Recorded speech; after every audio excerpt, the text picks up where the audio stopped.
Bom dia, boa tarde, boa noite, Assimores, tudo bem com todos vocês? Bem-vindos a mais um episódio do Assim Pode. Eu sou a Marcela Godoy, estou aqui novamente numa viagem solo, hoje com um convidado muito especial e um amigo muito querido. É um nome extremamente importante para a música na televisão brasileira. A gente não conhece a televisão brasileira sem conhecer o trabalho dele. De uma enorme relevância, uma cultura musical incrível. Tenho assim muita honra de recebê-lo aqui hoje, um titular da Assim já de muitos e muitos anos, uma parceria maravilhosa. E eu vou passar aqui o vídeo para, por favor, câmera, né? Foquem em Márcio Miranda, gente. Então, sem assim, é difícil fazer essa introdução. A gente está falando do nome por trás, de tudo que você já ouviu, em tudo que a Fernanda Young fez, né? A gente Alexandre, Ali tem Alexandre, é, casal Young, casal Young maravilhoso, Young Machado. saudosa Fernanda Young. Ai, meu Deus, né? Mas a gente tem a turma do Didi também, fez a turma de Didi, Não, fez. foi um, Foi. um iniciozinho ali e eu pedi para sair. Eu não aguentei, eu não aguentei. Ali É eu não aguentei. mesmo, Foi é horrível, mesmo, me mas não, Marcelo conta. Maranhão, pelo amor de Deus, não foi outra coisa. Aí me botou no Sai de Baixo. E aí, foi parar no Sai de Fui Baixo. parar no Sai de Baixo já Olha só. no segundo ano do Sai de Baixo. Aí eu fui em frente, fiz todos os anos até o final. Ah, então agora você já começa a reconstruir um pouco pra gente, né? Essa. Foi. Não, a Globo foi assim. A Globo foi. Eu comecei com o Zé de Baixo, inclusive a abertura, aquela abertura tipo familiada. Né? Sim. Aquilo foi ideia do Máriozinho, assim. Eu estava na casa dele, eu preciso fazer uma abertura para Zé de Baixo nova, não sei o quê. Ó, eles vão fazer uma foto, tipo o Grande Família, Família Adams. Certo. Né? Eu falei, poxa, faz alguma coisa meio assim, mas em vez do fazer o né? A Aham. máquina fotográfica. Tá, tudo bem. Aí eu fiz aquele arranjo, claro, inspirado no início, né? Sim. E o resto eu fazia uma parte de baião, né? Pro Tom, né? Uma parte, o meio jazz pro Caco Antibes. Olha E só. assim, a abertura é isso. Essa abertura foi isso. Foi muito divertido. E eu fiquei alguns anos ali no Sai de Baixo, cara. E aí começou. Foi o meu início na Globo, né? Fiquei 26 anos lá. Gente. 26 anos direto lá. Agora eu estou, eventualmente, né, fazendo uma coisa ou outra, mas foram 26 anos fazendo humor, principalmente humor. Engraçado, né? Entrei pelo humor ali e novela, eu só fiz uma novela mesmo inteira, minha, né? Que foi O Lugar ao Sol durante a pandemia, a novela da pandemia, né? Gravada toda durante a pandemia, foi um inferno. Aquilo foi fogo. E ajudei o Mu Carvalho na, no, numa outra, O Sol de Verão, né, que era com Jorginho Fernando ainda. Eu dividi com ele. E O Lugar ao Sol, eu chamei o Mu, né?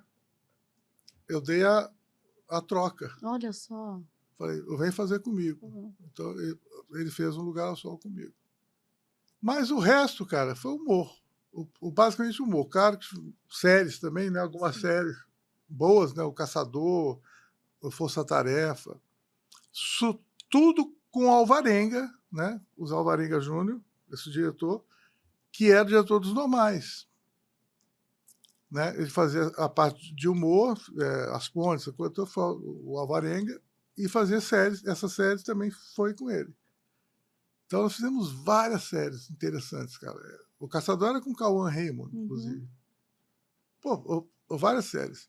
Eu fiz também. Ah, bom, eu fiz uma novelinha que não era considerada novela, mas era uma macro série, que foi o Quinto dos Infernos, com o Wolf Maia. Essa eu fiz. Quase enlouqueci. Sério, por quê? Quase enlouqueci. Não, porque o cara que escreveu, que eu até esqueci o nome dele, ele eu trocava cenas. No dia da sonorização, ele ia lá para a edição e ficava mexendo. Ah, meu A hora Deus. que subia, tá tudo mexido. A gente tinha que ressonorizar de novo. Eu sonoplasta, ficamos quase malucos, cara. Gente. Aí começou a mexer em tudo, porque a Globo naquela época podia fazer essas coisas, né? O cara que escreveu, o roteirista, ir para a edição e ficar mexendo Nossa. nos capítulos. Né? Não, eu que vou mexer. O Wolf dava essa liberdade para ele. Cara, era um inferno. E a gente precisa entregar o negócio Gente. e era uma novela, né? Aham. Era uma novela. Mas foi divertido também, né? Que era uma palhaçada, né? O Quinto dos Infernos foi... Que era humor, né? Também, né? Se você eu pegar por esse lado, Sim, eu sim. estava ali porque eu era bom Tinha de humor. essa Eles achavam que eu era escola bom de já. humor. Achavam que eu era bom de humor. E fiz muita coisa, assim, teve 2 ou 3 trabalhos só. O da Fernanda que eu não fiz. Eu não fiz também porque eu estava muito carregado de coisa. Né? Eu estava diarista, tudo junto, né? Fazia tudo junto. Eu fiz a Zorra, a nova Zorra, não a antiga, a nova Zorra, lá do Márcios, Maurício Farias, né? O Tá No Ar, né? Que era uma guerrilha para fazer o Tá No Ar. Era um programa curto de 20 minutos. Cara, as piadas muito curtinhas. Agora, eram piadas curtíssimas, como se a pessoa estivesse zapeando. A ideia era essa, né? Só que cada piadinha dessa, de 10 segundos, era uma produção enorme e a produção musical também. Então, se era um navio pirata, você fazia aquele naviozão pirata. Para funcionar. Né? E eram 10 segundos, 15 segundos de navio pirata. Não sei o quê. Aí passava. Cara, era alucinante. Agora, alucinante de bom também, né? Um elenco maravilhoso. É verdade. É verdade. É verdade. É isso, cara. Eu comecei assim lá. Só no humor. Aí acabou que eu fiquei 26 anos fazendo humor. E agora estou de volta ao humor, né? Vai o Volte Sempre, esse programa que é muito engraçado, um elenco também muito bom, muito bom. Acho que o Multishow está querendo melhorar o nível um pouquinho, né? Ou não que o nível esteja baixo, não. Vai dar uma melhorada, porque o programa de auditório, né, que tem auditório, que tem coisa, tem cacos, né, aquela coisa de caco e tal, que é uma herança da família Trapo. Não sei, acho que você nem sabe o que é a família Trapo. Sei de nome. Sabe de nome. Que era Otelo Zeloni, Sim. Golias, Jô Soares, que fazia o mordomo da casa.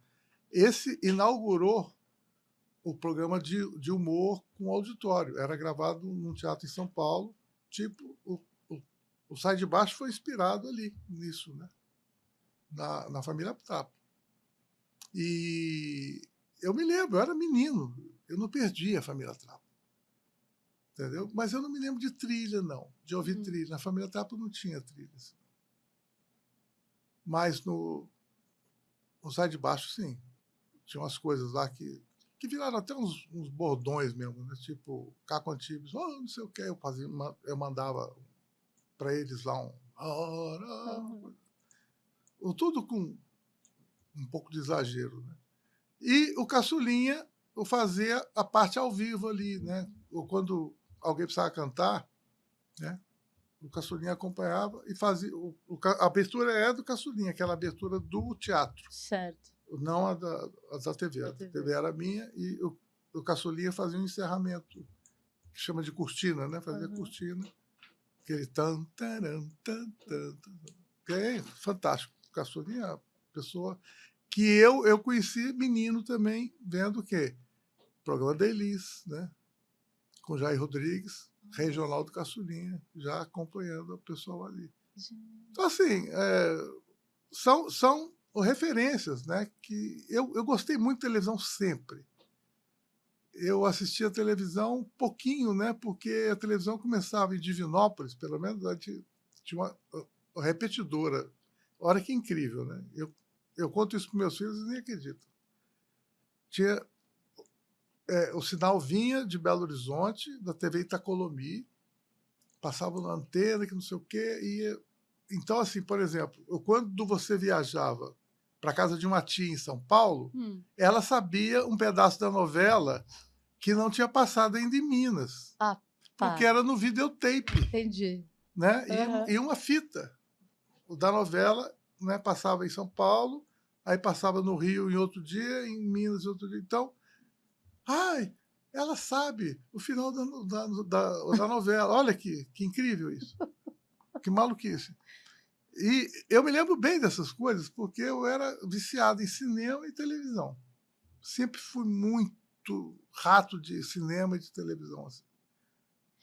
Eu acho que é por isso, né, cara, que depois ficou fácil ficar fazendo trilha. Me conta, como é que você foi parar? O que veio primeiro? Assim, o músico do palco, o músico foi direto para a TV? Como é que isso aconteceu? O TV foi um acidente na minha vida. Foi um acidente bom, né? Foi um acidente bom de percurso. Porque eu comecei estudando piano, né? Na marra, né? Obrigado pela minha mãe, lá em Divinópolis. Ela queria ter um pianista para tocar para ela em casa. Né? Ela me obrigava a aprender piano. Quando lá por uns 9, 10 anos, que eu descobri que toda festinha que eu chegava, tinha um piano na casa, eu sentava, quando eu via, tinha um monte de menino em volta. Né? Eu falei, é por aqui. Ou seja, o sexo me levou para a música.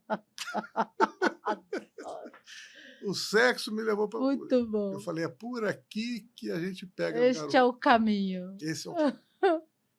E daí comecei a tomar gosto. Nunca foi outra coisa na vida.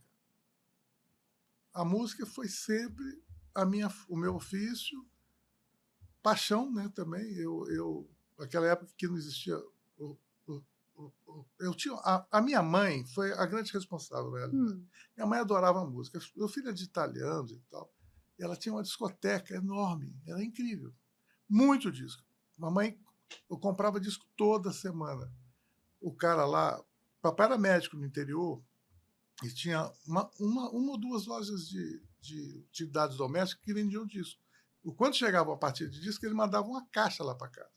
Aí minha mãe escolhia a música italiana, a música francesa, não sei o que, blá, blá, blá. E eu ouvia aquilo tudo. Eu cresci ouvindo música italiana, música francesa, Festival de Sanremo, todos os festivais de Sanremo. Eu sabia tudo. Ficava ouvindo aquilo ali. E como não existia fone naquela época ainda, negócio de fone, eu pegava as duas caixas, né, de som que tinha lá em casa, tinha um som bom lá. A minha mãe adorava a música mesmo, então investiu num som bom. Eu ficava com as duas caixas, eu deitado no chão, com as caixas de som aqui. Nossa. Que eu descobri o estéreo.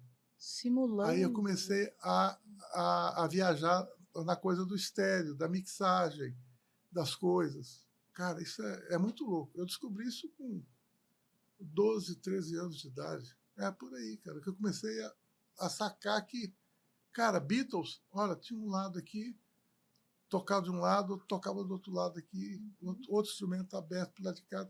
O Santana, tinha Santana aqui e o irmão dele fazendo base do lado de cá.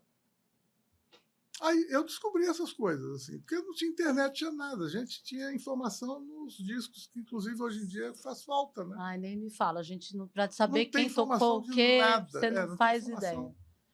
Nenhuma. Então, foi assim que eu comecei, cara. E estudando piano, aí entrei pro rock, né? Via rock. Aí achei o Rick Wakeman, Emerson Lake Palmer, essas coisas todas. Aí eu descobri que o teclado podia fazer barulho também. Não precisava ser guitarra, ou nem bateria. Falei, não, peraí. Mas naquela época era difícil, instrumento eletrônico, entrar no Brasil, era muito complicado. Aí tinha uns órgãos safados, né, que tocavam aqueles órgãos meio ruinzinhos. Mas é isso. E daí para frente, eu colocava pedais de distorção de guitarra, o wah-wah, no órgão. Eu fazia para ter um timbre diferente. Eu gostava dessa coisa de timbre. Você é muito de experimentação. Né? Eu adorava isso. Eu ouvia, né? Eu não sabia de onde vinha aquela Cara, de onde vem isso? Que instrumento faz isso? E a gente não tinha informação mesmo, não tinha, não sabia. Era por acaso que um amigo seu falava, olha, tá vendo aquela coisa grande do Emerson? O som sai dali. Eu olhava aquele monte de botão, aquela coisa. Cara, isso é uma nave espacial, não é possível. Aí eu descobri o sintetizador analógico. Era um sintetizador analógico, né, que fazia todo aquele Moog, inventado pelo Moog. E daí para frente, cara, foi amor à primeira vista, né? Quando eu ouvi o Hammond, do Greg Holly, no Woodstock, Woodstock foi uma coisa importante na minha vida também, o filme Woodstock. Uhum. Que aquilo me chapou, né? Eu assisti aquele filme várias vezes, eu fui ao cinema várias vezes. Eu gastava a minha mesada indo para o cinema ver Woodstock. Por quê? Ali tem um apanhado de toda a minha influência. O musical está ali no Woodstock. Todo mundo eu conhecia ali. Eu não conhecia só o Jimi Hendrix, que a gente conhecia e tal. Mas o resto, Santana, eu ouvi ali no Woodstock. O Joey Cocker foi ali também. Cara, todo mundo. O Ten Years After, aquilo tudo foi ali. E aquilo me chapou, aquele filme. E depois, atrás do disco daquilo, né? O 3 discos. Né? O 3, depois tinha o Woodstock 2, né? Que eram os 2 discos. Não, os 2 discos, e outros com 3 discos. Com tudo ali. Cara, eu furava os discos de ouvir. Aí dali para passar para o Jethro Tull, Yes, essas coisas, foi um pulo, né? Mas tem um meio ali, o meio tema ali, que foi o Mutantes, né, também. O Mutantes foi uma paixão minha também, e uma grande influência, porque Mutantes era essa tradução disso tudo em português. Foi isso. E eu tive o prazer de trabalhar alguns anos com o Serginho Dias, né, no estúdio da casa dele, aqui no Rio. Gravei o Mind of Matter, aquele disco dele.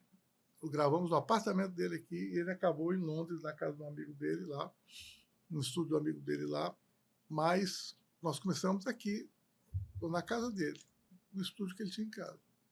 Eu trabalhei muito com o Serginho, aprendi muito ali no Serginho, o negócio de mixagem, porque ali foi a passagem de uma coisa que da era analógica para o digital. Sim. Né? Quando apareceu o sequenciador. Primeira vez que eu vi um sequenciador na minha vida. O sequenciador é o pré-computador, né? Fazia o trabalho que as pessoas hoje em dia, qualquer garoto faz no computador, faz música ali e tal. Era um sequenciador da Roland, MC500 que chamava. Ou no disquete, você tocava MIDI, né? As notas, e tocava de volta. Né? Aí você começava. Aí isso para mim foi. A brincar, a criar ali. Aqui né? fez assim na minha cabeça. Pum, é isso. Eu preciso aprender isso porque eu vou viver disso. Não, seu setup é uma loucura, tá? Eu tive lá no seu estúdio, gente, vocês não fazem ideia do que é aquilo. Assim. Parece que você está dentro de uma nave espacial, eu não estou exagerando. É maravilhoso. Assim, a gente ainda vai gravar um episódio com ele lá. Pois é. E é porque aquela época eu cheguei no Rio em 78 e eu substituí o Túlio Mourão, que estava tocando com o Ney, ia passar para Maria Bethânia, e ele precisava de alguém para pegar rápido o show do Ney. E a gente se conhecia de Divinópolis, né? E ele correu num apartamentinho que eu morava ali em Copacabana, correu mesmo, porque não tinha celular, não tinha nada disso. Falou, cara, eu recebi uma proposta da Bethânia, irrecusável, eu preciso botar alguém lá no Ney, no meu lugar. E eu falei, tudo bem, cara, você acha que eu... Claro, você veio de baile, você tem um ouvido danado, você vai pegar isso rápido. Eu falei, mas quanto tempo tem? Não, tem uma semana. Nossa! Eu chegando no Rio, cara, imagina, pegar... O Ney Matogrosso estava estouradaço naquela época, bandido, né? Não sei o quê. Eu falei, cara, vamos embora. Aí eu peguei o show, o Feitiço, eu peguei em 3 dias.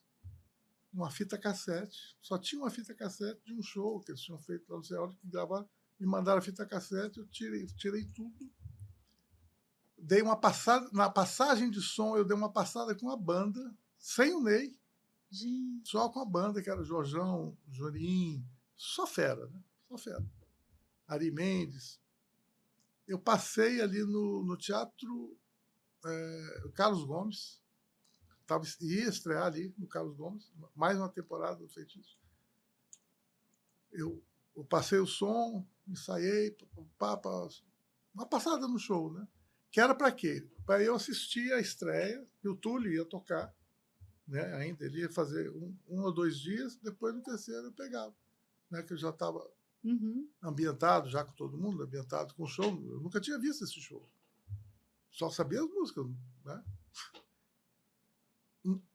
No dia da estreia, o que aconteceu? O Túlio não apareceu. Não. O carro dele estragou no aterro. E não tinha como telefonar. O teatro lotado, aquela confusão de bilheteria, ele tinha o telefone do teatro tentando falar no teatro.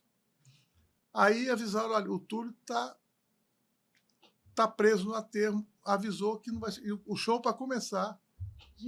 Aí o Jorjão de Carvalho, que era o baixista, o maestro do Ney, falou, Marcinho, é tu mesmo. Eu falei, cara, eu estava preparado para assistir o primeiro dia. E eu fui. Aí comecei. Eu estreiei no Rio assim, na marra, suando bicas, assim. E eu levava cada susto, porque o Ney aparecia aqui, todo vestido, fantasiado por lado. Eu me assustando com o show. Eu não tinha visto o show, cara. Só sabia as músicas. A metade do show, eu olhei pro lado, tava o Túlio na coxinha, assim. Cheguei, tipo assim. Quer que eu vá? Eu falei, vem. Aí eu saí, ele entrou, tocou uma música, o Dos Cruzes, acho que era uma coisa assim. Tocou uma música, eu fui para dentro respirar. Eu falei, quer saber? Já foi mesmo, eu cheguei Túlio. Ai, que Aí ele saiu que legal. e eu segui e acabei o show. E fiquei com o Ney uns 3 ou 4 anos com o Ney. Olha só. Isso foi o pré-Alceu Valença, né? Depois eu trabalhei com o Alceu também. Então, assim, essa época eu era um músico acompanhante mesmo, e a coisa analógica, né? Não tinha digital. Nessa época eu não tinha isso. Só que aí eu tive o contato digital, eu e Paulinho e Rafael. A gente gostava muito dessa coisa. O Paulinho era um cara nerd, né? Adorava aquelas revistas, Guitar Play, essas coisas todas. Então, Valmir, olha que você conhece. Aí ele comprou uma bateria eletrônica e a gente ficava fuçando naquilo ali. Eu já tinha a minha influência de Kraftwerk na cabeça, né? Ouvia muito Kraftwerk. Eu falei, cara, é isso aqui, ó, o Kraftwerk é tudo. Aí comecei a programar coisas do Kraftwerk para treinar, né? Mas naquela época não se usava muito isso aí em estúdio, não. Entendeu? O pessoal não usava muito, não. Mas foi através do Paulinho que teve esse começo. Foi uma bateria eletrônica do Paulinho. Aí depois ele comprou um sequenciador de baixo, fazer uns baixos também, da Roland, umas coisas da Roland. Aí eu comecei a mexer naquilo. Aí, nessa época eu conheci o Sérgio Dias. Então, foi casando. Foi meio que... o meio casando, eu falei, cara, eu peguei a mudança do analógico para essa coisa digital que a música estava se transformando, né? Entendeu? O som começou a mudar aí. Começou a mudar, o som das gravações começou a mudar aí, por causa das baterias eletrônicas. Aí vem Billie Jean, aquela coisa toda. Isso tudo é bateria eletrônica. Entendeu? Que aí foi uma revolução isso. E todo mundo começou a usar, então, ou quem sabia mexer com isso, começava a ganhar dinheiro, se dava bem. Também. Aí eu corri logo para aprender. E um dos grandes professores foi o Serginho Dias, porque ele tinha o equipamento, eu podia mexer. E aos poucos eu fui... sim, foi aí que eu conheci o Guto Graçamelo, olha como é que são as coisas malucas da minha vida. O Serginho precisava gravar a gente estava gravando esse disco dele, Man of Metal, ele precisava gravar algumas coisas. Eu vou te apresentar para um amigo meu, o Guto Graçamela tem um estúdio aqui na Barra e tal, não sei o que. Eu falei, tá legal, vamos lá. Aí que eu conheci o Guto. Quando chegamos lá no Guto, eu com o meu MC500, né? A maquininha que a gente usava, o Guto rindo. Não, essa é uma porcaria, olha aqui. Tinha um Mac. Né? Nossa. Mac. O Guto tinha um Mac já. Isso aqui é que é bom. Tem um programa aqui, o Performer, que é sensacional. Eu falei, não, imagina, eu faço isso tudo aqui. Ele falou, não, tem coisa aí que você não faz. O dia que você experimentar isso aqui, você não larga nunca mais. E, coincidentemente, olha as coincidências. Aí teve o plano Collor, né? Teve aquela confusão de plano Collor, o Guto perdeu o estúdio, a parceria dado a confusão que teve lá. E eu fui convidado para tocar com a Marina. Ela estava montando uma banda nova, o Della Mônica me indicou e falou, tem um cara que entende de eletrônica. Ela queria dar uma coisa mais eletrônica ao vivo. Tinha o João Rebouças, que fazia a parte de piano, e eu faria a parte de sintetizadores e coisa. Falei, tá, pô, ótimo. O Della Mônica me indicou, fui. O primeiro ensaio da Marina era um show que a gente ia preparar para estrear no Sul, e o diretor musical do show, que ela chamou, era o Guto Graçamela. A gente se encontrou no ensaio da Marina. Depois de ter se conhecido lá no estúdio. Falei, pô, é você que está aqui? Tá? Falei, pô. E viajamos juntos para o Sul, estreamos esse show, não sei o quê. Blá, blá, blá. E conversei com o Guto, né? Tipo, batia muito papo. Ele falou, cara, eu estou montando um estúdiozinho no quarto da minha filha para fazer coisas de publicidade. Você sabe o que aconteceu com o problema do plano Collor? Né? Eu perdi grana para cacete ali e tal. Então, eu estou começando ali na minha casa, né? Com o resto de equipamento que eu tenho lá e fazendo. Falei, claro, não quer trabalhar comigo? Bora. Aí eu comecei a trabalhar com o Guto assim. No Mac. Aí que eu entrei no universo do Mac. Foi aí. Aí não abandonei mais. E foi realmente aquela mudança que ele tinha falado, o dia que você conheceu isso aqui, não larga mais. Exatamente. Foi um ponto de virada mesmo. O ponto de virada foi ali. Foi o trabalhando com o Guto, e aí não parou mais. Aí o resto é história. E né? é muito louco, né, Márcio? Porque a gente percebe, assim, você tem essa tua ligação com a música eletrônica, ela se transforma numa assinatura autoral. Ela veio dos anos 70. Muito forte no seu trabalho. Cara, foi. Né? Eu estava na casa de uma prima em Belo Horizonte, e ela estava ouvindo Autobahn. Ela tinha comprado esse disco, ela falou, Marcinho, já ouviu isso aqui? Naquela época só ouvia Hendrix, essas coisas, rock. Quando eu bati, eu falei, cara, que coisa esquisita, né? Que coisa. Aí, cara, aquilo foi, né? Eu fiquei muito impressionado, né? Com aquela simplicidade difícil de fazer. Eu falei, cara, como é que se faz isso? Entendeu? Cara, isso aí é anos 70, estou falando de anos 70, 76, que eu ouvi o Autobahn. E dali para frente, cara, eu fui atrás de Kraftwerk, né? Das coisas, não tinha muita coisa. Tinha um disco dos dois só, do Ralph Rutter e Florence Schneider, e pouca coisa. Eles estavam mesmo no começo mesmo ali. E eu fui seguindo, porque é o seguinte, tem Beatles, né? Eu sou apaixonado por Beatles, tal, e tem o Kraftwerk. Eu acho que são duas fronteiras na música. Beatles foi uma fronteira, que o pessoal todo começou a evoluir muito depois dos discos dos Beatles. E o Kraftwerk, outra fronteira. Tudo que a gente ouve hoje em dia tem um pouquinho de Kraftwerk. É verdade. É impressionante. É verdade. É impressionante. Como esses caras souberam traduzir o que seria o funk americano, né?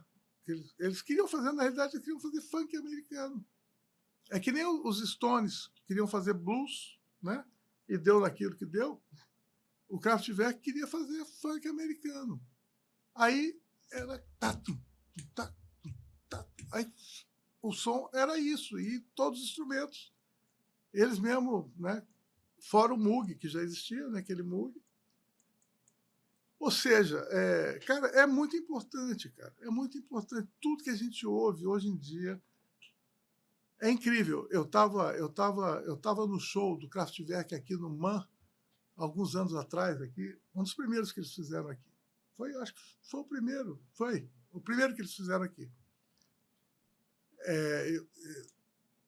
O show, acabou o show, eu estava assim, chapadão ali, com o Milton Guedes. Eu estava com o Milton Guedes. A gente conversando, falei, pô, só usasse e tal. Aí passou uma garota, ela falou, pô, mó funkão.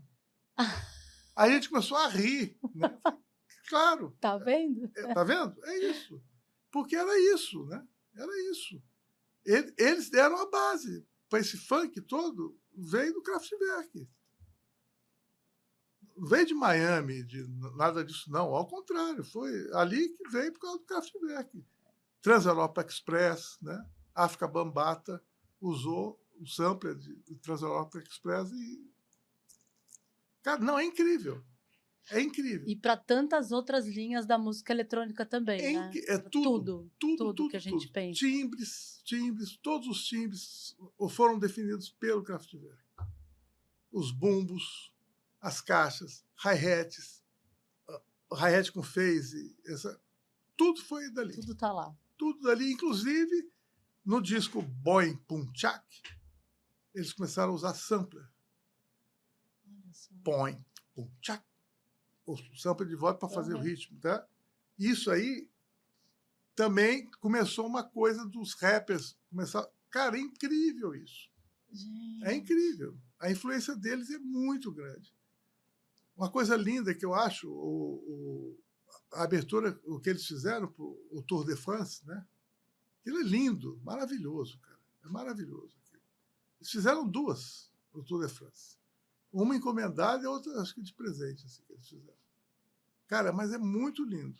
É muito lindo. E a obra virou uma coisa... É um state of art, né? Inclusive, eles estiveram no Museu Americano lá. Tem a exposição deles em 3D do Kraftwerk, que aquilo é arte mesmo, é arte pura.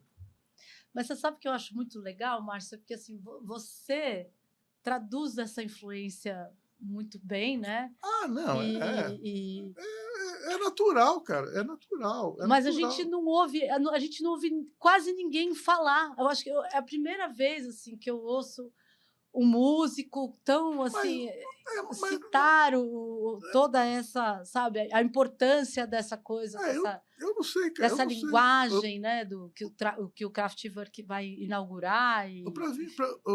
Para mim é muito óbvio, entendeu? Para mim é muito óbvio. Você ouve, você já sabe, ó, isso aqui daqui é que nem você vê trilhas.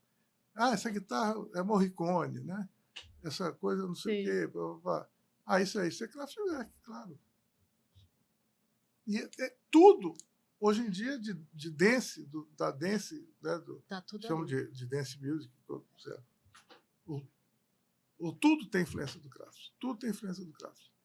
Eu coloquei no disco do Alceu, eu estava comentando isso. Então, eu ia perguntar para você, cara, porque o Paulo Rafael também tinha esse mesmo... Não, o Paulinho não. O Paulinho era mais ali para o King Crimson, né? O Paulinho que me apresentou o King Crimson, inclusive.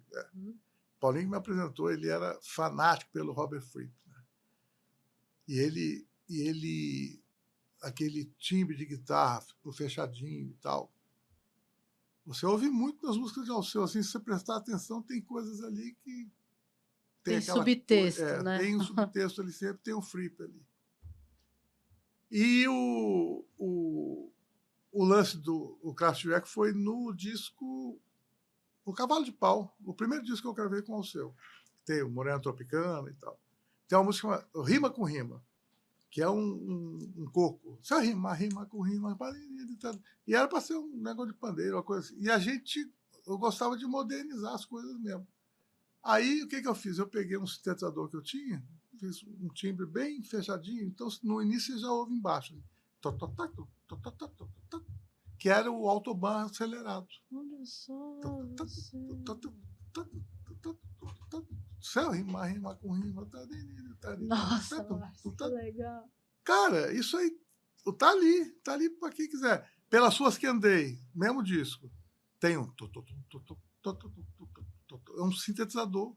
Embaixo tem o baixo do Degas, né? Todo mundo acha que é o baixo do Degas. Não, tem o baixo do Degas e um sintetizador fazendo. O bem brasileiro. Que tem também isso tudo, atenção, sintetizador. Nos anos 70 também teve um cara que eu pirei de ouvir, que usou muito bem o sintetizador, foi o Gilberto Gismonti. O Sonho 70, o Dança das Cabeças. Cara, sensacional. Ele usa o Moog ali, que é foda, muito foda. Aquilo ali que me levou para o Brasil, né? O synth para o Brasil. E na minha vida vai fazendo assim. Aí caí no Alceu. Eu experimentei no Alceu, né? Era onde dava para experimentar, era ali, então eu fui. E foi embaixo ali, cara, e ficou, e tudo certo. E pads, os pads, né, que o pessoal gosta muito dos meus pads, aquele som que tem embaixo das músicas, que o pessoal, aquela que faz a harmonia embaixo, ali, que chama de pad, o travesseirão. Dizem que eu faço muito bem a timbragem de pads. Os meus pads são inconfundíveis. Usei muito com a Marina, né? A Marina usava muito. Todas as gravações, todos os arranjos que eu fiz com o Guto lá tinha. Mira, cadê o pad? Aí tinha o Mira Pad, já era o nome do filme. O Mira Pad. Eu botava ali. O cama, o pessoal chama de cama de apoio. O pessoal fazia com cordas, eu fazia com sintetizador. Fica bonito, fica aquela coisa arredondada e tal. Onde que a gente estava? Kraftwerk. Estava falando, eu ia te perguntar das parcerias que você fez com o Paulo, Ruth Labarta. O Paulinho foi o seguinte, o Paulinho eu conheci ele em 77, por incrível que pareça. Eu morava em Belo Horizonte ainda, eu tinha um conjunto de baile. Eu fazia o conservatório, eu fazia regência. Eu arrumei um casamento, de uma hora para outra, eu virei pai. Então, eu fazia regência, eu trabalhava na noite, tocando e tal, tinha um conjunto de baile e tal. E tinha instrumento, tinha um piano Fender, né?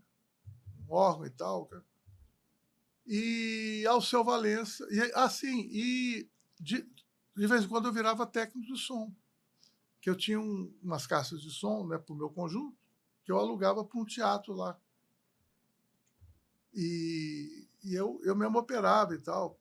Os cantores que vinham. Eu operei para Fafá de Belém, um monte de gente que ia lá para Belo Horizonte. Aí me chamavam e ia lá, levava o meu som, que não era muito caro. Né? Naquela época, os sons ainda não estavam com essa profissionalização que é hoje, não. Era tudo o caixinha de abelha, que a gente chamava, caixinha de abelha. E era tudo meio improvisado e tal. E eu fiz som para um tal de Alceu Valença, que ia tocar lá uma semana, uma temporada de uma semana em Belo Horizonte. Aí me chamaram e eu falei, não, tudo bem, faço isso, rapaz aí. É nordestino. Eu ouvi isso no festival, eu tinha visto no festival Abertura da Globo. Vou danado pra Catene, né? Ele com o Zé Ramalho e tal. Mas eu não me lembrava quem é que estava de guitarra. Né? O Paulinho Rafael, inclusive, tocou baixo no Vou Danado pra Catene. Ele ainda não tocava guitarra com Alceu. Era o Ivinho que tocava a guitarra ali. E a banda era quem? Era o Paulinho Rafael. Era o guitarrista dessa banda. E chegou no teatro e tal, e a gente começou a conversar, a bater papo, e começamos a ver que a gente gostava das mesmas bandas, das mesmas coisas. Aquela coisa, né? E ele é uma pessoa muito acessível, o pernambucano, bem-humorado, cara tranquilo, assim, educadíssimo, Paulinho, uma pessoa educada. E ficamos amigos instantâneos, assim, de uma hora para outra. Eu sei que num dia lá, o Zé Américo, que era da banda, tocava acordeon na banda, ele falou, porra, a gente tem uma música aqui, essa hora que Alceu entra para trocar de roupa e tal, a gente faz um teminha, eu queria fazer um teminha meu, mas eu precisava de um piano Fender, cara. Você sabe quem tem um piano Fender para alugar? Falei, eu tenho um, cara, empresto para você. Está dentro do contrato, está tudo certo. Amanhã eu trago. Aí no outro dia, eu cheguei mais cedo, no piano cedo, eu montei o piano, pau, e estava passando o som, tocando. Eles não sabiam que eu era músico. Olha só. Eu era o técnico. Eu estava tocando. Aí eles estavam chegando para passar o som, de tarde. Isso, o Paulinho contando a história. Depois, era assim. Rapaz, o técnico toca pra caralho, que vergonha. Que vergonha, o técnico toca pra caralho. A Alceu me chamou para ir com eles, para vir pro Rio com eles. Que genial. Eu não fui essa vez porque a mulher que eu estava casado na época não quis. Não quero sair daqui, Belo Horizonte, que não sei o quê, menino pequeno, não sei o quê. E eu não fui. O casamento durou 1 ano, acabou, eu vim para o Rio, Alceu e Paulinho estavam indo para a Europa, morar em Paris. Na época que eu cheguei aqui. Por isso que eu fui tocar com o Ney e não com o Alceu. Porque era para ir direto com o Alceu. 1 ano depois, né, dessa confusão toda, eu cheguei aqui, era para, né, naturalmente tocar com o Alceu. E eles passaram o quê? 1 ano ou 2 fora. E na volta, eu e Paulinho, amigos pra cacete, a gente se encontrava sempre, ia pro Baixo Leblon, bebia, não sei o quê, ia pra show. Aí o Paulinho, pelo orelhão, eu falava sempre, e aí, rapaz, acho que vai abrir uma vaga aqui, parece que o Elvis vai sair, não sei o quê, eu venho para cá conversar com a Anelisa, né, que era a mulher do Alceu na época, que trabalhava, que fazia a coisa dele. Eu fui lá para Passeio de Pedra, na casa dela, sentamos lá no chão, me lembro perfeitamente, eu, Paulinho e ela. Fechamos ali e dali eu comecei com o Alceu. Olha só. Quantos anos foram? Cara, não me lembro mais. Foram uns 9 discos. Olha só. Eu fiz do Cavalo de Pau até o Rubi. Eu fiz com ele.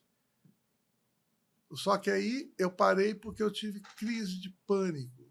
Lembra da síndrome de pânico? Sim. Eu sofri 1 ano de síndrome de pânico.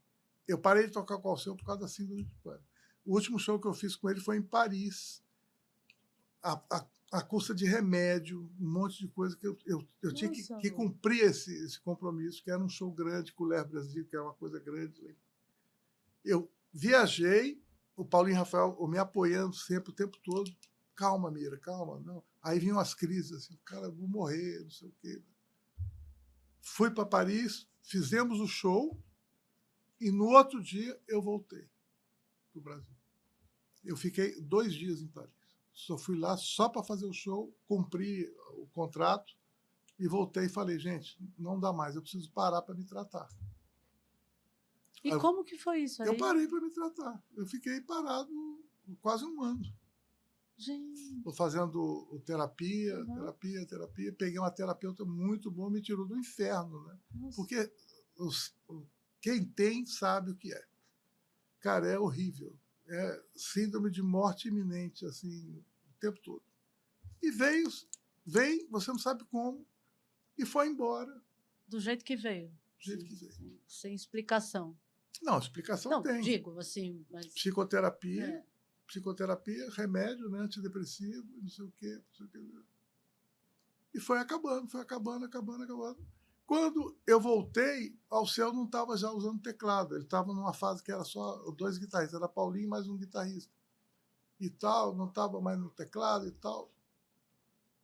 Aí eu caí na Marina. Fui tocar com a Marina. E nesse meio tempo, assim, durante o sempre tempo você estava gravamos muito, porque o Ruth La Máquina acontece em algum mais ou menos quando? 92.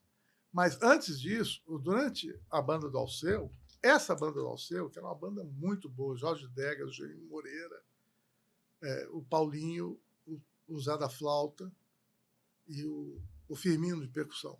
Essa banda gravou com várias pessoas. Fizemos coisas com a Melinha, Mistérios da Meia-Noite, Zé Ramalho, isso aí, arranjo meio do Paulinho. Tem coisas assim que chamavam o Paulinho, né? O produtor chamava o Paulinho me chamava, a gente se juntava e fazia o arranjo. Aí fizemos o Profana, o Vaca Profana. Foi feito assim. Jura? Foi feito assim. Chamaram o Paulinho, o Máriozinho Rocha chamou o Paulinho. Eu não conhecia Máriozinho Rocha na época. Máriozinho Rocha nem era da Globo, ele era o produtor da Poligram. Para fazer essa música. Tem uma música do Caetano aí que faz aí o que der. E era respeito muito minha, aquela coisa, né? A fita era isso. Aí, Paulinho, pô, esse negócio está muito para trás. Vamos fazer um rock? Falei, vamos. Aí escrevi um rock, né? Escrevemos um arranjo de rock, eu e Paulinho. Levamos lá, Jurim, Degas, eu e Paulinho. A base é isso. E é o Profano. Gente, que história maravilhosa. É por aí. Então, assim, nós fizemos várias gravações com várias pessoas. Então, às vezes, eu chamava Paulinho, sei o quê. A hora que eu comecei a trabalhar com o Guto, então, o Zélia Duncan, um monte de coisa. O Paulinho, Paulinho, tem uma guitarra para você fazer aqui, não sei o quê. Entendeu? A gente... E trabalhando junto. Aí, quando eu estava no Guto, que eu tinha acesso a um estúdio, né, lá em cima, de arranjo e tal, que eu comecei a compor algumas coisas e tal. Falei, Paulinho, estou fazendo umas coisas legais aqui. Vamos fazer uma banda, cara? Vamos. Aí começamos a fazer uma coisa meio instrumental. Era uma coisa meio instrumental e tal. Falei, pô, mas precisa ter uma letra aqui. Tá? Aí fiz o Magnífica, né, aquela música Magnífica.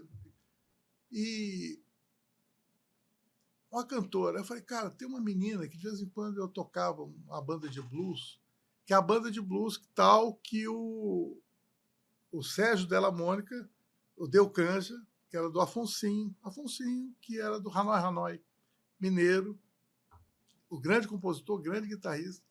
A gente tinha uma banda chamada Alguma Coisa Blues, tocava na noite do Rio, assim. A gente fazia uma coisa, e a cantora era a Tônia Schubert. Cantava pra caralho, né? Cantava pra caralho. Eu falei, cara, eu vou falar com a Tônia. Tônia, não quer vir pra cá. E aí juntou eu, ele e a Tônia. Cara, rapidamente a gente começou a colocar voz. Fizemos o Caldeirão da Bruxa, eu e ela, e ele e o Paulinho, né, que era uma música do Paulinho. Eu e a Tônia pusemos letra. Começamos a fazer o disco assim. Até que um dia o Guto me ligou e falou, cara, o Máriozinho Rocha, que já estava na Globo nessa época, procurando o trilha para a novela. Cara, tá precisando de uma abertura para uma novela que vai ser Olho no Olho. Eles estão procurando música que fala de olhar, coisa assim e tal. Eu falei, velho, eu vou pegar tudo aqui que tem e mando, né? Lá do estúdio. Então a gente tinha Orlando Moraes, tinha um monte de coisa que eu fazia com o Guto ali, de demos e coisas assim. Eu peguei num dático, ele falou, manda aquela também aí que você está fazendo aí com o Paulinho, aquela negócio de olhar aí que você tem, manda aquela também. Aí eu peguei, né? Uma demo do Magnífica, botei. Cara, no outro dia, de tarde, o Guto me ligou e falou, cara, Máriozinho falou que essa música vai ser a abertura da novela. Gente, eu falei, como? Ele falou, ele adorou. Como é que tá o processo do disco aí? Aí o Guto entrou na produção executiva, né? Acelerar o negócio, passamos tudo para fita e eu fui mixar com o Moog em Los Angeles. A Poligram mandou a gente lá para Los Angeles para mixar o disco lá com o Moog. E o Magnífica virou a abertura dos maiores fracassos da TV Globo, que é o Olho no Olho, que é uma novela ridícula. Mas a sua música ela é tão forte que todo mundo lembra da música. Ninguém, assim, pouca gente lembra da novela em si, mas a música ruim, todo mundo conhece. O assunto era aquela coisa, Scanners, né? Lembra do filme? Scanners, somente pode destruir. A novela era isso, o cara olhava, explodir a cabeça do cara, é uma coisa ridícula. Para televisão é muito ridículo. Aí a novela flopou, né? Flopou. E aí a banda flopou junto. Meu Deus. Porque se tinha muita esperança naquela época, assim, a abertura de novela já tinha no disco, assim, né? O disco é aquela coisa redonda, assim, redondo, tocava. Bolachão, né? Bolachão tinha lá. Inclusive, a Ruth La Máquina foi um dos últimos da Poligram que foi LP, CD e cassete. Gente, lembra Porque disso? era a época que estava CD começando o CD, 92. Foi isso. Estava começando um negócio de CD, aí eles já estavam fazendo CD, mas ainda faziam vinil e faziam cassete. A gente tem esses três.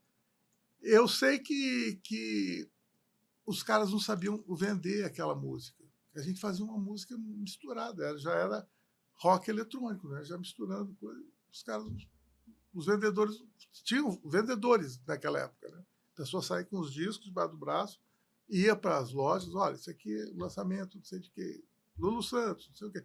Tem esse pessoal aqui, ó. Ruth Lamarque, que porcaria é essa? Não, é uma. Aí o cara punha, não sabia, eu defini o que era. Gênero, você diz assim? Era muito para frente para a época. Né? Era muito para frente para a época. E ainda com a novela flopada, aí um dia chamaram a gente lá e falou, olha, a gente não vai trabalhar vocês mais não. E eu falei com o Paulinho, pô, já era então, né? Tudo bem. Aí acabou a banda. Acabou, porque desanimamos, né? Não vamos fazer. Nós fizemos 2, 3 shows só da Ruth Lamarque. Maravilhosos, por sinal, foram shows sensacionais. Mas a Tônia também, cheia de trabalho, eu trabalhava com eventos e não sei o quê, e Paulinho com Alceu, e eu... Cara... Você estava com a Marina já? Nessa época. Estava com a Marina já. Com a Marina. E viajando muito também e tal, e fazendo arranjo com o Guto já. Eu estava fazendo arranjo com o Guto. Não parava ali. E o Guto, essa época do Guto, teve meses lá, teve um ano lá que a gente fez 10 discos em um ano. Gente. O Guto produziu 10 discos em um ano. E eu era o arranjador oficial, né? De tudo. 10 discos. E assim, e não era... ia de Zélia Duncan, Cássia Eller, Sandy Júnior, Fábio Júnior. Cara, Fat Family. Cara, muita gente. Joana. Roberta Miranda. Eu Nossa, fiz 2 discos da Roberta Miranda. Todos os gêneros, né? Todos os gêneros, inclusive os baianos. Aí começaram a chegar os baianos, Netinho, da Bahia, né? Eu toquei um ano com o Luiz Caldas. Gente. Ah, sim.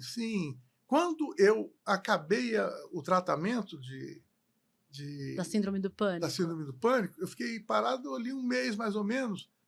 O Perrota, que era a regimentadora. A regimentadora era um cargo da gravadora de eu chamar músico para gravação e tal. E o Perrota era o arregimentador de músicos de cordas e músicos para gravação. Era um domingo, ele ligou lá para eu morava no Leblon ali, ele falou, Miranda, era Miranda, não era Lô Miranda ainda não. Miranda, tem um... você conhece o Luiz Caldas, negro do cabelo duro? Claro. Ele está fazendo uma demo para Xuxa. Olha só, as coisas como vão fazer. Era uma demo, uma música para Xuxa, ele está precisando de um teclado aqui. Quer vir para cá fazer? Claro, lógico. Vocês têm trabalho. Corri para lá. Cara, eu conheci o Luiz Caldas. E ele, cara, você não quer tocar comigo, não? Porque o tecladista dele, o Alfredo, tinha saído da banda dele. E ele estava atrás de um tecladista. Eu falei, claro, bora. Imediatamente, cara, uma semana depois eu estava na Bahia com o Luiz Caldas e fiquei um ano com ele. Gravei o Ajamor. Aquele disco Ajamor eu gravei com ele, ainda cheguei a gravar esse disco Ajamor com ele. Aí eu parei porque arranjo demais no Guto, não dá para ficar viajando muito, e aí parei. Mas eu viajei um ano com o Luiz Caldas. E aí você voltou para o estúdio, então? Você para e volta e fica no estúdio sempre, né? Eu viajava e estúdio. Eu tinha dias, teve o Alma Gêmea, esse disco do Alma Gêmea do Fábio Júnior, esses arranjos do Fábio Júnior eu fiz no hotel, no quarto do hotel. Então era assim, o Jailton, que era saudoso Jailton, era um road maravilhoso. Ele pegava o meu rack, porque era hack, né? Não existia coisas digitais no Mac ainda. O Mac era no disquete. A gente passava som, ele carregava o meu rack para o quarto. O dia de folga na turnê, eu ficava trabalhando. O pessoal na piscina e eu ali fazendo arranjo. A hora que eu chegava no Rio, despejava tudo na fita. Meu Deus. Pro Guto. Então, o Fábio Júnior, Alma Gêmea, essas coisas, eu fiz tudo na estrada, nesse esquema. Viajando com a Marina e fazendo arranjos. Então, acontecia isso. Acontecia muito isso. E a saúde dava conta? Não, cara, eu era jovem, imagina. Tá tudo certo. Meu Deus certo. do céu, que jornada é essa? Cara, não, eu e o Guto era uma coisa impressionante. Tem até uma história engraçada, que a minha mãe e meu pai são de Minas, né, e tal. Eles vieram conhecer o Guto uma época eles foram lá no Guto conhecer e tal. E a minha mãe, muito católica e tal, eu vou rezar muito para vocês terem bastante trabalho, não sei o quê. Isso no início, quando eu estava começando com o Guto. Eu sei que isso era uma piada que interna, até hoje eu morro de rir dessa história. Um dia a gente estava com tanta coisa, mas era tanta coisa, a gente não dormia mais, cara. E o Guto trabalhando. Aí o Guto virou para mim assim: Mira, fala para sua mãe parar de rezar, pelo amor de Deus. Pede para a dona Carmen parar de rezar, pelo amor de Deus, porque é muita coisa, não vão aguentar. Então, isso aí virou uma piada nossa lá. Gente. Mas era isso mesmo, cara, era muito trabalho, muito trabalho.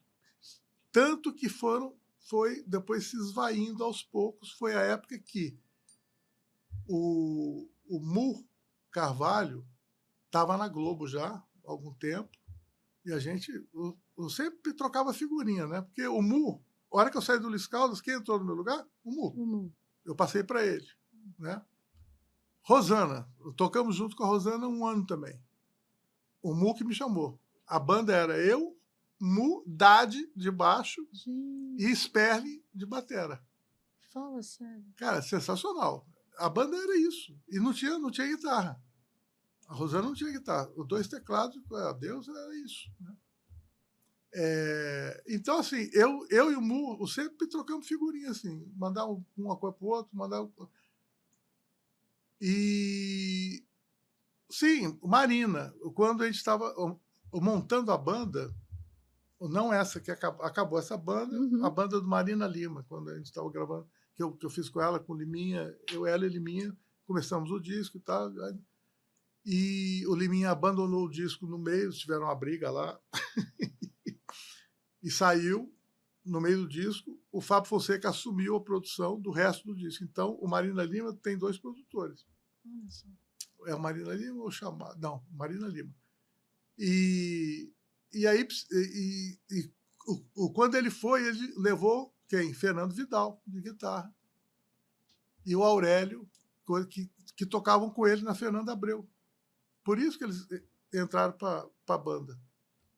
Foi levado indicado pelo Fonseca. Gente. Entendeu? E aí virou a banda da Marina, aquela banda de ouro. Que aí a gente começou a ensaiar com nós 3, né? Esse disco novo e tal, bateria eletrônica. E, precisa de um baterista. E eu tinha quem? Cezinha, que eu conhecia onde? Na banda do Luiz Caldas. Chamei o Cezinha. Cezinha, ele estava com um quilo de abelha na época, eu acho. Cezinha, quer vir para cá não, com a Marina? Claro, claro. Veio Cezinha. Quem mais veio nessa leva? Cara, foi assim. Foi assim. Gente, que doideira. É assim, né? Que você vai. Né? E eu chamei o Mu para dividir o teclado comigo com a Marina. Então, a banda de ouro da Marina ali, do Marina Lima, eu, o Mu Carvalho, o menino de baixo lá, que era o da Fernanda, o Aurélio, que morreu de câncer alguns anos atrás, coitado. Também, não falta nada, era um cara muito bom, swing da porra. E o Vidal, né? Essa fera, Fernando Vidal, essa fera. E Cezinha, batera. E PC de sax. Um PC de sax. Cara, era uma bandaça, cara.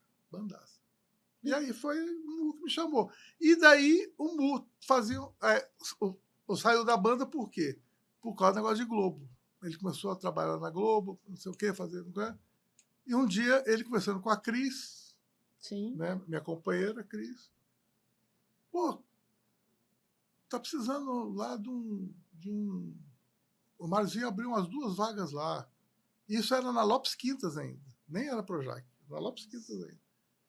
Pô, fala pro Mira ir lá fazer um teste lá com o Máriozinho e tal. Aí eu falei, não, amor, não tenho tempo, cara. Faço arranjo pra cacete. Cara, como é que eu vou fazer negócio de televisão? Eu recusei. A princípio, recusei. Sim. Que televisão? Ele falou, amor, nada, Mira, dá tempo. Dá para você fazer as duas coisas. Mentira, dava tempo nada. Depois que eu entrei ali, cara, foi Uma coisa acabando atrás o da meu outra. tempo, porque a televisão é uma loucura, né, É. velho? Eu sei que foi assim. Aí eu cheguei lá no Máriozinho, ele me deu um teste. O teste era eu pegar o disco de uma novela lá, várias músicas. Ó, você faz triste dessa música, um tenso dessa aqui, uma aventura disso aqui, pá, pá, pá, pá, pá. Eu falei, o quanto tempo? O mais rápido que você puder.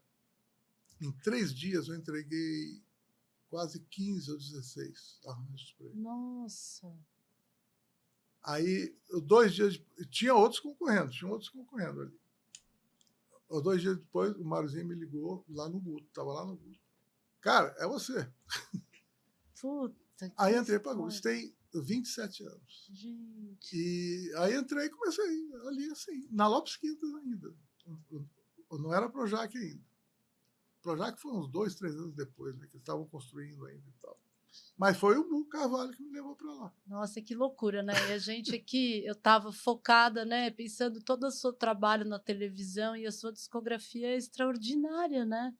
É uma Cara, história que mas tá. o que eu faço para os outros, tudo bem, ok, eu gosto também, né? É uma aventura você vestir uma música de alguém, né? Você pegar uma música de alguém e vestir uma música de alguém. Para mim é uma aventura, é um jogo.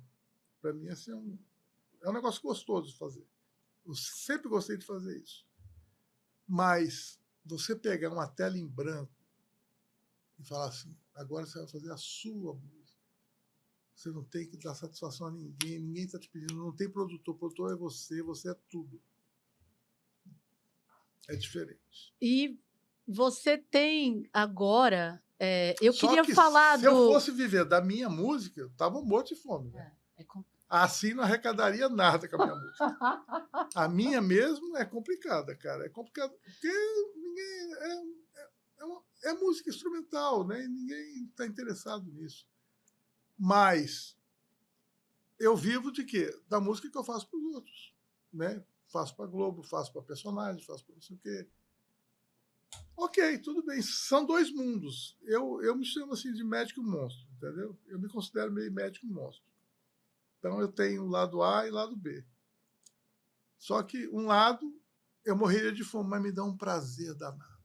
Então, até eu queria, assim, eu não sei se a gente vai ter muito mais tempo para você me contar sobre o Eletroflúminas, né? Que eu acho que é extremamente importante. Mas eu queria que você falasse um pouquinho disso e depois desse projeto que você está agora, que eu acho que é onde você está dizendo de pegar essa tela em branco e fazer o que te dá prazer. Pois é. Que é esse projeto com a Luapse, né? Eletroflúminas foi uma continuação da Ruth Lamarck, né? Na realidade, eu e o Paulinho queríamos fazer. E tinha uma garota que passeava com um cachorrinho ali perto do estúdio do Guto. Uma lourinha, passava com o cachorrinho sempre ali. A gente olhava aquela mesmo, bonitinha tal, mesmo, tinha 16 anos. 16 anos, Atari. E ela era amiga dos meninos, dos técnicos do estúdio, que trabalhavam, Aurélio, né, que era técnico do estúdio e tal, era amigo da Atari. E a gente falando, pô, nós estamos atrás de uma cantora, querendo fazer um projeto de novo aqui, a Ruth Lamáquina de novo, não sei o quê e tal. Aí o cara falou, cara, essa garota canta pra caralho. Ela dá umas canjas com a banda da gente de rock aqui, não sei o quê. A gente vai fazer uma canja no Circo Voador, vocês não querem ir lá ver? Foi eu e Paulinho lá. Primeira vez que a gente viu a Taren cantar. Quando acabou, cara, falei, cara, é ela. Mas, pô, 16 anos, cara. Como é que a gente vai viajar com essa menina? Eu vou ter que fazer autorização e tal, não sei o quê. Mas tudo bem. E eu conheci a Taren, ela estava 16 para 17 anos. Olha só. E ali começamos a ensaiar, nós 3, a compor as coisas e tal.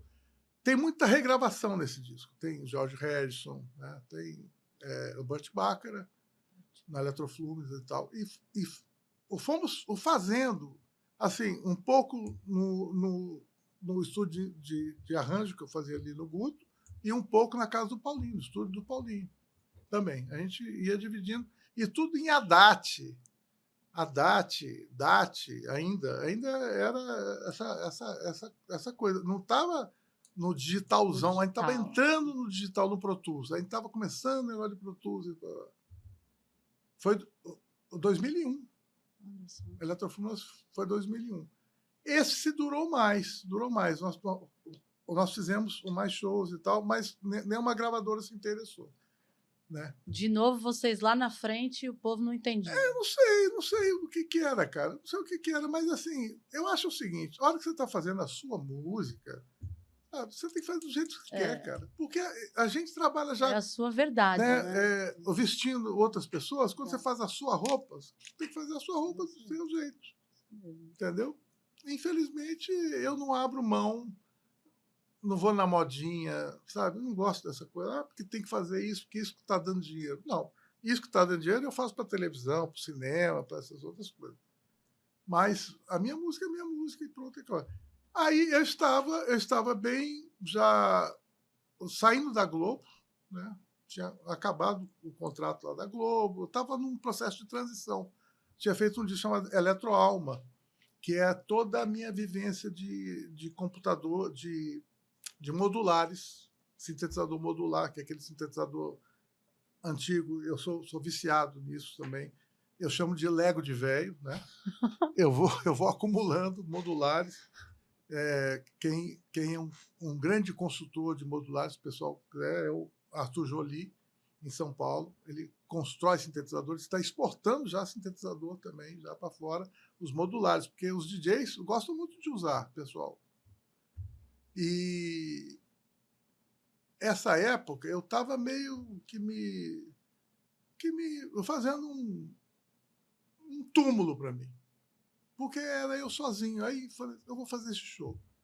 Aí investi uma grana, filmamos o show, com 3 telões de LED atrás. Não foi ninguém no show, não tinha ninguém, era só os convidados, 3 telões atrás, com uns filmes feitos exatamente para aquelas músicas, né, do disco Eletroalma. E ficou nisso. Filmou, editamos, está na internet aí. Eletroalma você tem no ePlay, tem coisas. Eu ali meio de bobeiraça. Um dia, uma amiga minha de internet estava querendo inaugurar espaço de um ateliê, né, assim, de artistas e tal, um espaço para exposições. Ela falou, olha, vai ter uma exposição aqui para inaugurar, a filha de um amigo meu, e ela pinta e tal. Não quer vir prestigiar, não. Domingo à tarde, aqui em Santa Teresa. Eu falei, cacete, vou baixar isso. Mas era uma amiga querida, uma pessoa que eu gostava.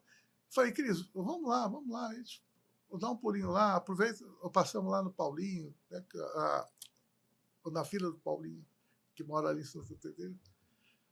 Cara, chegamos lá, tinha essa menina, essa tal de Luapse, que era um pós-punk, né, meio assim, toda pintada, toda assim, meio esquisita, essa baixinha, num canto. Eu falei, aquela ali que é artista, aí uns quadros meio malucos, assim, bem malucos.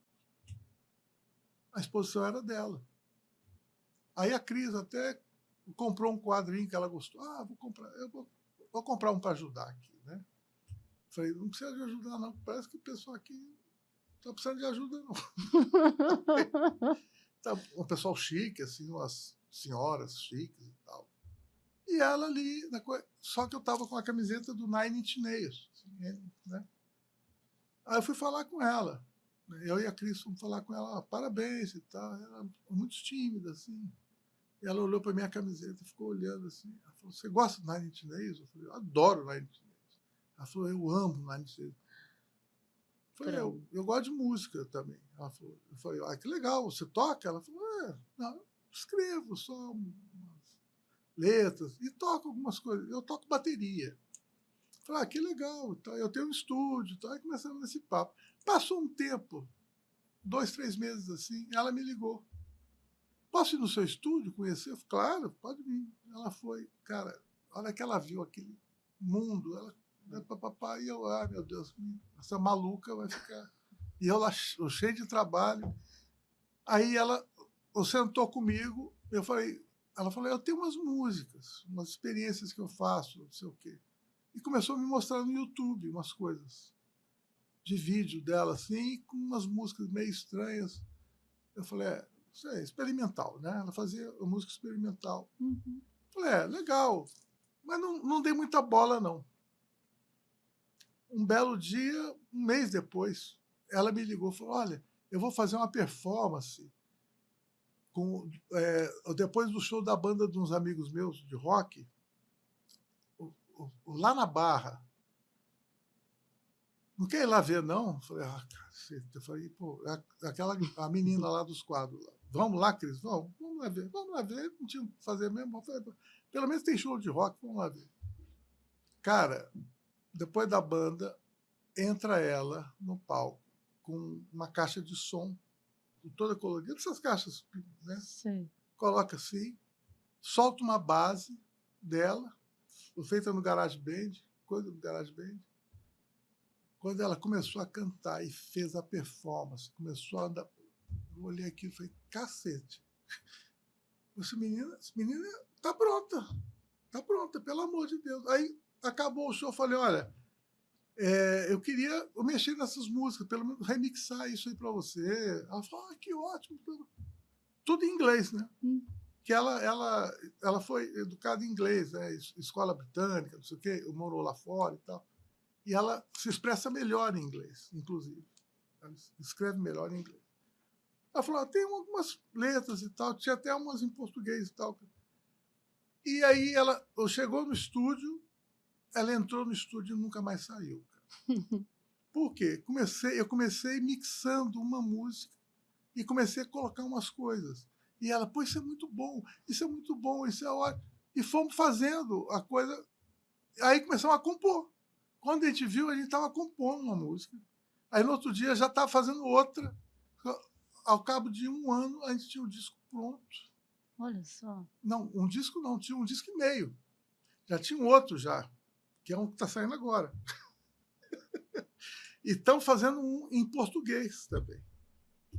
Ou seja, a gente tem uma porrada de música, cara, e tudo nasce assim, foi nascendo.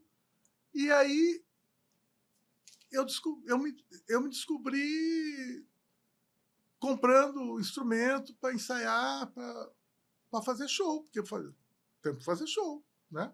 Tem que apresentar o disco. Aí eu me vejo no palco com ela tocando e fazendo.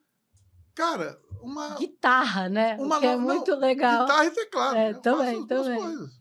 E assim, foi uma nova vida. Eu estava sozinho no meio de um mausoléu de analógicos e de repente eu tô com uma garota de 23 anos na época, né? Agora tem 24. Cara, a gente tem quase 2 anos. Não, eu fiz 2 anos agora que a gente é parceiro. E foi a maior parceria que eu tive na minha vida. Olha só. Foi a maior parceria, porque eu fui parceiro. Tem uma música com a Angela Rorô, uma música com o Paulinho, tem outra coisa aqui com. Mas, assim, parceira mesmo de muita coisa é ela. Ela é meu Aldir Blanc. Que lindo, que lindo. E assim, ela virou meio que uma neta maluca, né? É uma neta maluca, porque a minha outra neta é bem patricinha. E ela é bem... Cara, é uma coisa maravilhosa, que a Luapse virou meio família da gente já, né? Ela já é meio família. A gente teve em Los Angeles agora. Teve um festival lá, não foi? No festival pós-punk, de um amigo, não sei o quê. Ela ia fazer sozinha. Eu ia mandar os playbacks para ela, ela ia fazer sozinha lá mesmo e tal. Aí a Cris, pô, não deixa ela sozinha, vai fazer sozinha. Vai com ela, faz lá, aproveita e compra lá o Mac que você está querendo comprar. Eu falei, mesmo, né? Bom, vou aproveitar. Cara, eu fui junto, fizemos lá, cara, foi ótimo. Legal. Foi sensacional. Aproveitamos, fomos em Las Vegas, conhecemos a Sphere, né? Aquela coisa maravilhosa, o show como é que é? O Grateful Dead, do que restou do Grateful Dead, né? São os 2 só que estão vivos, 3 que estão vivos, uma banda maravilhosa. Agora, cara, o visual é uma coisa de maluco. Assim. Mas foi isso. Então, assim, a gente viaja muito de triciclo, gostamos muito de ir para São Paulo. A Cris prefere de carro, mas a Lu adora ir ali no triciclo. Que delícia. Então, assim, virou uma grande amiga de uma outra geração, né? Então, ela me ensina coisas dessa geração que eu não entendia muito bem, e eu passo a minha experiência toda para ela. Então, assim, a gente tem uma troca o tempo todo. E Lô, a gente percebe o quanto você é apaixonado pelo trabalho. Eu tive a oportunidade de assistir o show de vocês lá em São Paulo. Somos 2 apaixonados pelo trabalho. Você a gente é muito fica apaixonado. assim, juro, a gente percebe assim muito. Cada sabe? nota ali é decidida por nós 2, tudo é decidido por nós 2. Vocês tudo. têm muita integração no palco, muita gente sinergia, é muito legal. A gente se amarra demais em timbre, não sei o que. Ela me mostra uma música que eu não conhecia, me mostra uma cantora que eu não conhecia, um cantor que eu não conhecia. Cara, é muito bom, cara. E aí que eu fui ouvir mesmo o punk depois que eu a conheci.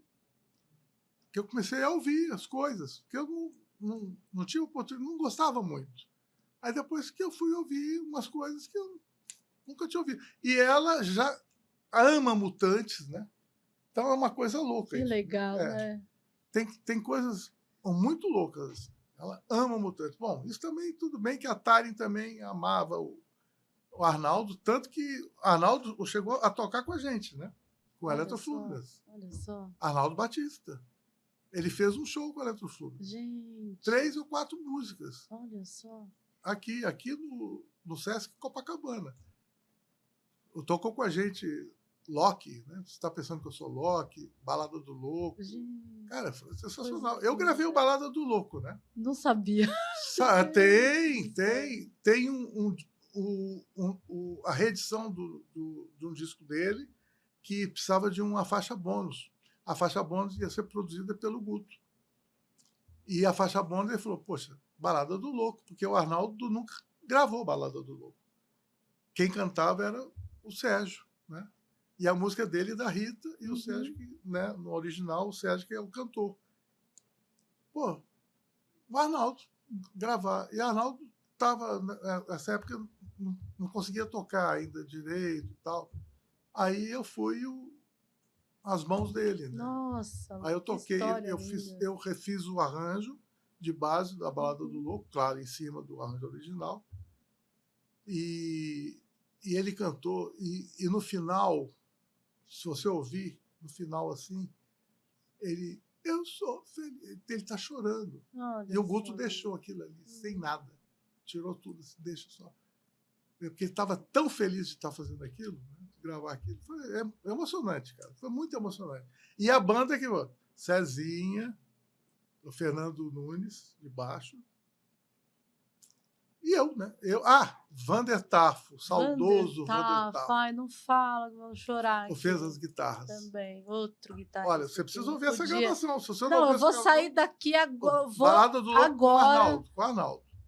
Cara, é sensacional. É emocionante demais. E o Vander Tafo mandou uma guitarra. O Vander era. Arrebentar. Juro. Outro que quando foi cedo demais também. Muito saudoso. Muito saudoso mesmo. O Paulinho estaria fazendo os 70 anos essa semana. E foi esse câncer desgraçado que levou. Assim. Foi durante a pandemia. Não foi de Covid, mas foi um câncer. Foi terrível. E faz uma falta danada, sabe? Imagina. Eu acho que se Paulinho tivesse vivo, ele estaria com a Luápice comigo. Que legal. Seria uma reedição da Eletroflugas, né? Com certeza. Entendeu? Eu não sei, talvez eu comecei a tocar guitarra por causa do Paulinho, entendeu? Olha só, agora que eu estou aqui, eu estou fazendo análise. Está fazendo a conta já. Estou fazendo a conta aqui. Por quê? Eu não tinha o Paulinho, eu falei, não, eu mesmo toco. Olha só. Se não é Paulinho, eu mesmo resolvo. Claro, não toco como Paulinho, mas tá ali, né? É um eletrofluminance, mais ou menos, né? Eu e Luapse, nós somos um eletrofluminance. Uma reedição. Eu deixo o nome dela mesmo, a gente tem a coisa, o nome dela mesmo, porque, infelizmente, a gente tem essa coisa do etarismo, que é muito chata, entendeu? As pessoas não entendem um velho de 68 anos com uma garota de 23 anos. Cara, não pode ter uma dupla assim, não. Não pode. Porque rock? Não pode. Fica esquisito. Eles esquecem, né, de Paul McCartney. Uhum. Cara, olha a quantidade de velhos mesmo, né? Porque eu tô com 68, a turma tá depois de 80 É verdade. e tudo nativa. Exatamente. Entendeu? Então, assim, mas eu talvez eu fui etarista comigo mesmo, assim. Falei, não, eu não vou atrapalhar a vida. Eu falava com ela, ó, você vai viver muito mais do que eu, né? Ou vamos com essa história aí, depois ia dar um trabalho danado para você trocar o nome. Luapse Lô Miranda, sei lá. A gente pensou em vários nomes, inclusive, né, para fazer a dupla e tal. Aí falei, não, vai Luapse e eu vou estar com você sempre mesmo. Então, tudo certo. Porque o prazer é fazer e tocar, entendeu? E eu tenho um prazer danado em que seja Luapse, que seja, né, que ela é a cabeça da coisa, porque as letras, né, são muito fortes, são profundas. As letras dela são muito profundas. Não tem nada de o meu benzinho, não sei o que, não existe. É verdade, são entendeu? mesmo. Ela é uma Ela menina, aborda muitos temas polêmicos. Sim, coisas que aconteceram com ela em pouco tempo de vida, entendeu? Ela tem uns traumas meio bravos, assim. E ela passa aquilo tudo para ajudar as pessoas, os jovens, talvez jovens ou pessoas, né, que estejam passando por aquilo, entendeu? Tem que ouvir o trabalho dela, viu, gente? Já está nas plataformas, né? Tudo lançado. Tem um single que saiu agora, inclusive, o Scarlett, que ela está tocando violão. Ela falou, posso tocar esse violão? Claro, lógico. Ela gravou o violão. E você viu o Ato Falho, né? Tem que ver o trabalho deles, porque é a Luapse e o Lô, né? Pois é, não, é nosso. A gente fala nosso o tempo todo, mas é Luapse. Ai, Lu. Entendeu? Mas para mim é um prazer danado estar vivendo essa fase nova, assim, entendeu? E Não, tá tudo certo, mas as trilhas não param, né? não pode parar, Não, né? as trilhas. Não, tem que continuar. Eu vivo de trilha, né? Porque até no ápice começar a funcionar também vai ser complicado. Mas olha, eu queria que a gente tivesse mais tempo para poder falar mais. Eu quero já pedir aqui se a gente pode fazer uma segunda parte dessa conversa lá no seu estúdio para poder mostrar para o pessoal o que você acha. Legal, Com ela, de repente. Sim, eu acho que a gente pode fazer já uma edição aí, porque os seus olhos brilham muito quando você fala desse trabalho. Claro. A gente quer. Vamos lá. O que você acha? O estúdio é da Assim. Gente, você acha que coisa linda ele. Assim mesmo. Como é que chama o negócio? Assim pode. Assim pode. Olha, Lu, eu não tenho palavras para te agradecer pela tua generosidade. Obrigado a vocês sempre. Ter vindo hoje aqui, sabe? Eu sei que, aliás, carinho de vocês. Não, e tirar você, né? Para fechar, gente, nós tiramos o Lô de um dia de trabalho porque está envolvidíssimo com o projeto lá da Xuxa, né? Sim, o último. Talvez aqui não tenha problema de falar. O último voo da nave. Dei spoiler, não podia? Não, acho que. Se quiser, a gente corta. Começa a rodar daqui a pouco. Vai começar a rodar daqui a pouco. Não tem problema, não. Foi mal. Não, mas é um show. Um show. O show novo dela, né? O show novo dela, eu estou fazendo a adaptação das músicas, estou compondo algumas coisas. Vai ser lindo. Vai ser o Lady Gaga. Então, não vamos contar nada sobre o que vem. Então, fiquem de olho aí, porque vai ser coisa legal, coisa grande. E o Lô que está por trás, então não esperem nada menos do que uma grande produção musical. Ai, Lô, que delícia. Eu não sou vegano ainda, não. Não. Ela e o Juno são, né? Ela e o Juno são veganíssimos, né? E ela está tentando me convencer a virar vegano. Ah, não, mas eu acho que é uma questão de vocação ser vegano. Não sei. Eu não tenho De repente eu vocação. entro nessa. Será? Eu estou mudando tanto. A minha vida é tão, né? Assim, cara, de repente, quem sabe esse negócio da Xuxa agora Também, é né? para eu virar vegano. Ah, pode ser, Porque né? ela é uma pessoa extremamente carinhosa. É uma pessoa que eu trabalhei na Globo com ela, o mundo da imaginação. Que quando o Máriozinho Rocha chegou para mim, falou: a Xuxa está voltando para a Globo, vai ter um programa dela. Ela brigou com a Marlene, não sei o quê. Eu fiquei só esperando. Eu falei: não sou eu, não, né, o Máriozinho? Ele: é você. Você que vai fazer. Eu falei: não, mas o que eu fiz para você, cara? Fazer Xuxa, você tá maluco? Ah, não, Xuxa. Cara, como eu me arrependo disso. Porque quando a gente se conheceu, ela apertou minha mão, olhou no fundo dos meus olhos assim, eu vi que era uma pessoa que sabia o que ela queria. Ela sabia exatamente o programa que ela queria. E ela começou a fazer um programa de manhã que era muito legal, cara. Era super cultural. Super cultural. Tinha um monte de coisas para criança legais, assim. Não era não. Uhum. Tinha história.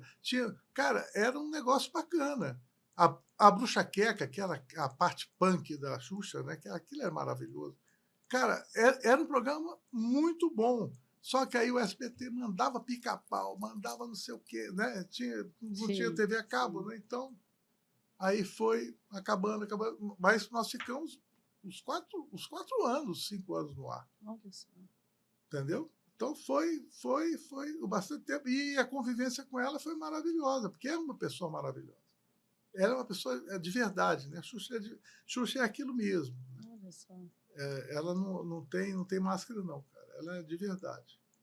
Então, assim, por fazer esse projeto, depois de tantos anos sem trabalhar com ela, né? Ela quis me carregar para a Record naquela época. Ela me ligou. Quer vir com a Record? Eu estou indo para lá. Vem comigo, vem comigo. Eu falei: não posso, cara. Eu estou aqui, um monte de coisa, não dá para ir. Aí, um ano depois, no Natal, ela me falou assim: Lô, não ia dar, não era para você. Você não ia se dar bem nesse lugar, não. Você não ia gostar daqui de jeito nenhum. Tanto que ela não gostou, que ela caiu fora. Ainda bem que eu não fui, não aceitei. Mas pintou o convite na época. Olha só. Ai, Lu, então, gente, olha, de novo, Fechamos, a gente né? vai ter que fazer outro programa, uma parte 2. Estão convidados a ir lá no estúdio Eletrofluminense. Muito obrigada, o convite já um está pouco aceito, antes de Paulinho você Rafael, fazer. Karen, no ápice, que isso tudo vai ficando ali dentro. Não, e eu vou me preparar para essa visita, vou ouvir muito Craftwork para reativar todas as minhas células da minha Pocket Calculator. Não, eu te boto lá para brincar no meu Lego. Ah, por favor, gente. Você vai amar. Ai, olha, muito obrigada, Simores, por estar aqui conosco. Fiquem ligados, porque vai ter uma parte 2 para esse encontro novamente em breve, se Deus quiser. Um beijo a todos e a gente se vê. Obrigada, Lô.